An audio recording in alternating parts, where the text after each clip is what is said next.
عليكم ورحمة الله وبركاته. اللهم صل على رسوله الكريم وعلى آله وصحبه أجمعين. أما بعد، أعوذ بالله من الشيطان الرجيم. بسم الله الرحمن الرحيم. الذين مكناهم في الأرض أقاموا الصلاة وآتوا الزكاة وآمنوا بالمعروف ونهوا عن المنكر. ঐতিহ্যবাহী কোরআন প্রশিক্ষণ কেন্দ্র বাংলাদেশ কোরআন প্রশিক্ষণ কেন্দ্র কুয়েত হাসাবিয়া অঞ্চল কর্তৃক আজকে কর্মী পিএস বক্তৃতা অনুষ্ঠানের সম্মানিত সভাপতি, অঞ্চলের দায়িত্বশীলগণ এবং সম্মানিত ভাই পরিচালক এবং আমার সম্মুখে উপস্থিত সম্মানিত কর্মী ভাইয়েরা, সর্বপ্রথম আল্লাহ মহান আল্লাহ তাআলার দরবারে শুকরিয়া আদায় করছি, যিনি আমাদেরকে এই প্রবাদ জীবনের শত ব্যস্ততার মধ্যে থেকে আমাদেরকে যাচাই বাছাই করে এই মহতী কোরআন এবং হাদিসের আলোচনা শোনার জন্য আমাদেরকে আসার বসার সুযোগ করে দিলেন। এই জন্য শুকরিয়া আদায় করে সকলে আলহামদুলিল্লাহ। এবং লক্ষ কোটি দরুদ ও সালাম সেই মহামানবের প্রতি, যার আনিত ধর্মে রয়েছে দুনিয়া এবং আখিরাত উভয় জাহানের মুক্তি এবং কল্যাণ। সকলে বলি সাল্লাল্লাহু আলাইহি ওয়াসাল্লাম। সম্মানিত উপস্থিতি, ইসলাম একটি পূর্ণাঙ্গ জীবন ব্যবস্থা। ইসলাম একটি পূর্ণাঙ্গ জীবন ব্যবস্থা। এই সম্পর্ক এখানে রয়েছে আমাদের রাষ্ট্রীয়, সামাজিক, পারিবারিক সকল ব্যবস্থা দিয়েছেন আল্লাহ পাক রব্বুল আলামিন। যেমন নামাজ, রোজা, হজ, যাকাত, এগুলো যেমন রাষ্ট্রীয়ভাবে কায়েম করা দরকার, তার ভিতরে একটি বিষয় হলো ইসলামী অর্থনীতি। আজকে আমার আলোচ্য বিষয় হলো ইসলামী অর্থনীতি। এই সম্বন্ধে আল্লাহ পাক রব্বুল আলামিন কুরআনুল কারীমে বলেছেন, ওয়া হাল্লাল্লাহুল বাই'a ওয়া হারামা রিবা। আল্লাহ তাআলা ব্যবসাকে করে দিয়েছেন হালাল এবং সুদ ভিত্তিক অর্থনীতিকে আল্লাহ তাআলা করে দিয়েছেন হারাম। আজকে আলোচনার বিষয় হলো ইসলামী অর্থনীতি। ইসলামী অর্থনীতি হলো আল-ইকতিসাদ। ইসলামী হলো কোরআন সুন্নাহ মোতাবেক অর্থনৈতিক লেনদেন ব্যবস্থা। ইসলামী কৃষ্টি ও তামাদ্দুন সমৃদ্ধ যে অর্থনৈতিক ব্যবস্থা গড়ে উঠেছে তাই হলো ইসলামী অর্থনীতি। প্রখ্যাত সমাজবিজ্ঞানী ইবনে খালদুন বলেন, ইসলামী অর্থনীতি হলো জনসাধারণের সাথে সম্পর্কিত বিজ্ঞান। মহান সৃষ্টিকর্তা আল্লাহর নীতি পদ্ধতি অনুসরণে সৃষ্টি, লালন পালনের যাবতীয় জাগতিক সম্পদের সামগ্রিক কল্যাণধর্মী ব্যবস্থাপনাই হলো ইসলামী অর্থনীতি। সম্মানিত উপস্থিতি, প্রখ্যাত ইসলামী অর্থনীতিবিদ ডক্টর এম নেজাতুল্লাহ সিদ্দিকী বলেন, ইসলামী অর্থনীতির সমকালীন অর্থনৈতিক চ্যালেঞ্জ মোকাবেলায় মুসলিম চিন্তাবিদদের জবাব। ডক্টর এম এ মান্নান বলেন, ইসলামী অর্থনীতি হলো একটি সামাজিক বিজ্ঞান যা কোরআন ও সুন্নাহর আলোকে মানুষের অর্থনৈতিক সমস্যাগুলি নিয়ে আলোচনা করে।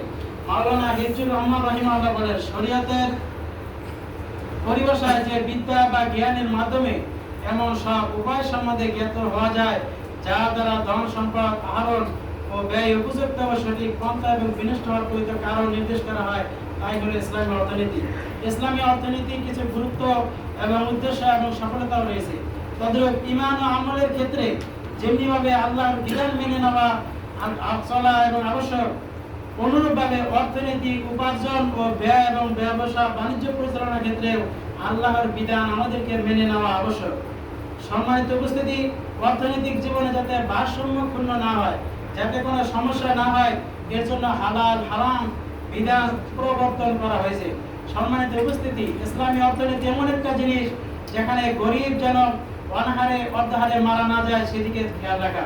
সম্মানিত উপস্থিতি, ইসলামী অর্থনীতি এমনিভাবে ধন বৈষম্য সৃষ্টিকারী শোষণমূলক সুদ, জোয়া, লটারি, কালোবাজারি, এরপরে আপনার মজুদকারী, ওজনে কম দেওয়া, খাদ্যে ভেজাল দেওয়া, উপার্জন পন্থাকে এরকম হারাম করেছে ইসলামী ব্যবস্থা। সম্মানিত উপস্থিতি, বস্তুত ইসলামী অর্থ ব্যবস্থা কোনরূপ জুলুম, শোষণ, বঞ্চনা ও বৈষম্যের অবকাশ নেই। ইসলামী অর্থনীতি এমন একটা জীবন ব্যবস্থা, মদিনা ইসলামী রাষ্ট্রের এর বাস্তব চিত্রতা আমরা দেখতে পাই। মদিনা এমন একটি রাষ্ট্র ছিল যেখানে একসময় বৈষম্য ছিল, দরিদ্রের শিকার ছিল, মানুষ অনাহারে থাকতো। যখন ইসলামী অর্থনীতি বাস্তবায়ন হলো, মাত্র কয়েক বছরের মধ্যে তাদের অর্থ সামাজিক অবস্থা এমনভাবে দাঁড়িয়েছে যে সেখানে জাকাতের অর্থ নেওয়ার মতো কোনো মানুষকে খুঁজে পাওয়া যায় নাই। তদ্রূপ আমাদের বাংলাদেশে যদি এরকম ভাবে একটি ইসলামী রাষ্ট্র কায়েম হয়, এরকম ইসলামী অর্থনীতি যদি বাস্তবায়ন হয়, তাহলে আমাদের বাংলাদেশেও এরকম হওয়া সম্ভব। আমাদের বাংলাদেশে আলাদুরভাবে বলা হয় উন্নয়ন উন্নয়ন, চতুর্দিকে তাকার খালি বলে উন্নয়ন উন্নয়ন, দেখা মাত্র দেখা যায় উন্নয়নের কিছু নাই। বাংলাদেশের ইসলামী অর্থনীতির অবস্থা এমন পরিস্থিতি যে বাংলাদেশের অর্থগুলো চেয়ে রয়েছে বিভিন্ন অন্য রাষ্ট্রে।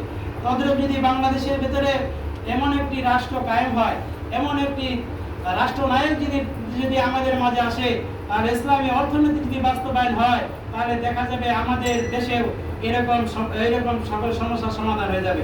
তদ্রূপ ইসলামী অর্থনীতির দুটি মূল লেখা রয়েছে, একটি হলো কোরআন ও সুন্নাহ ভিত্তিক ভিত্তির উপর প্রতিষ্ঠিত করা, আরেকটি হলো যাকাত, জিজিয়া কর ইত্যাদির উপর নির্ভরশীল, অর্থাৎ সুদ বর্জিত অর্থনীতি ব্যবস্থা করা। ইসলাম অর্থনীতির আবার কিছু মূলনীতি রয়েছে, তার মধ্যে 7টি। এর ভিতরে একটা হলো সকল ক্ষেত্রে আমর বিল মারুফ এবং নহি আনিল মুনকারের বাস্তবায়নের মাধ্যমে তাজকিয়া অর্থাৎ আত্মশুদ্ধি ও তাকওয়া অর্থাৎ আল্লাহর বিরুদ্ধে অর্জন করা। দ্বিতীয়টা হলো সকল কর্মকাণ্ডে শরিয়ার বিধান অর্থাৎ কোরআন বাস্তবায়ন করা। তৃতীয়টা হলো আদল অর্থাৎ ন্যায় বিচার করা এবং স্থান অর্থাৎ কল্যাণ করে করা। 4 নম্বরটা হলো ব্যক্তির সম্পদে সমাজের অধিকার প্রতিষ্ঠা করা, যেটা আমাদের দেশের ভিতরে নাই।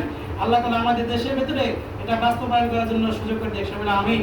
5 নম্বরটা হলো ভারসাম্যপূর্ণ জীবন যাপনের প্রয়াস। 6 নম্বরটা হলো মৌলিক মানবিক প্রয়োজন পূরণ নিশ্চিত করা এবং শেষটা হলো যুগ্ম দুনিয়া ও আখিরাতের কল্যাণ অর্জন করা। আল্লাহ তাআলা আমাদেরকে এরকম একটি ইসলামী রাষ্ট্র কায়েম করার জন্য সুযোগ করে দিক। আমিন।